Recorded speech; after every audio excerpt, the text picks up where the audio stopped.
alors que les recherches se poursuivaient mercredi pour tenter de retrouver la trace de l'avion qui transportait le footballeur Emiliano Sala de Nantes à Cardiff. De premières indications sur l'autre occupant, le pilote, ont été révélées.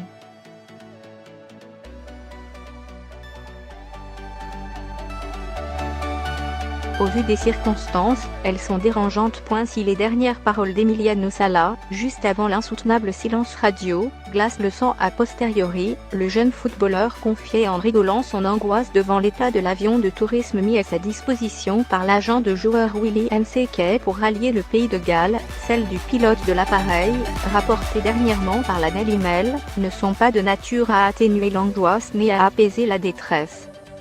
L'homme en question, âgé de 60 ans, avait déclaré être un peu rouillé.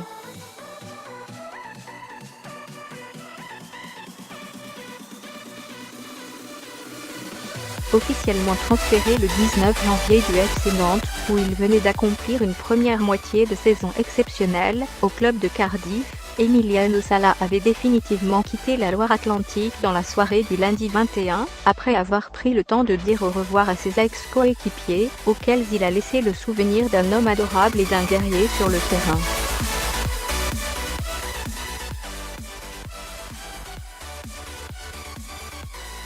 Il avait alors pris place, peu avant 20 h, à bord d'un Piper PA46 Malibu, un petit monomoteur d'une capacité totale de 6 places, en compagnie d'une seule autre personne, le pilote, David Ibbotson.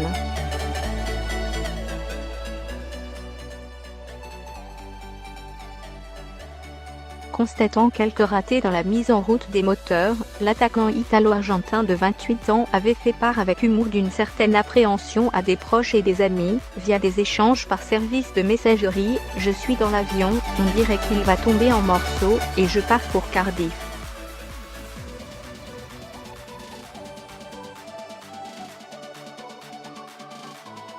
Si dans 1h30 vous n'avez plus de nouvelles de moi, je ne sais pas si on va envoyer des gens pour me rechercher, parce qu'on ne va pas me trouver, sachez-le. »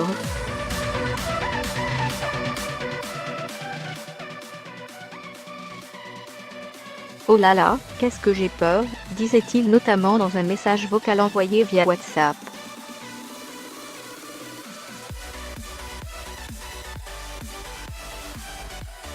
Depuis la disparition de l'avion, qui a échappé au radar à 21h23 lundi soir alors qu'il se trouvait à une vingtaine de kilomètres au nord de l'île anglo-normande de Guernesey, aucune information n'avait paru concernant son pilote.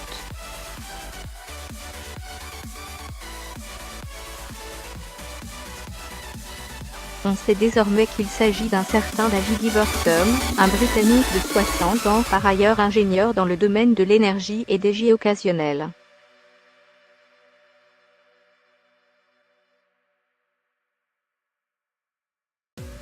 C'était, semble-t-il, lui qui avait déjà acheminé sans encombre Emiliano Sala à Cardiff 2 jours plus tôt lorsque celui-ci avait passé sa visite médicale et paraphé son contrat avec son nouveau club, lequel l'avait arraché à Nantes moyennant 17 millions d'euros environ.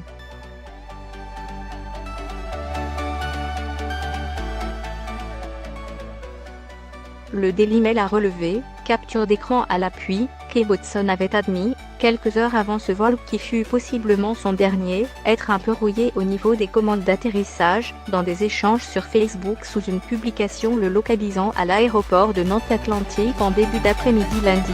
Il avait ainsi commenté avec un de ses contacts son approche un peu trop haute du tarmac, ajoutant en plaisantant « c'est toujours mieux que trop bas ».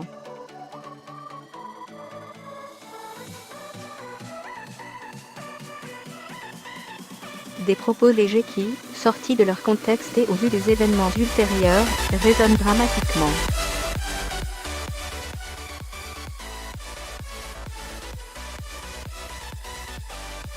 Le quotidien régional Ouest France précise que le pilote gallois avait passé 2 nuits dans un hôtel proche de l'aéroport, en attendant de remmener Emiliano Sala outre-Manche.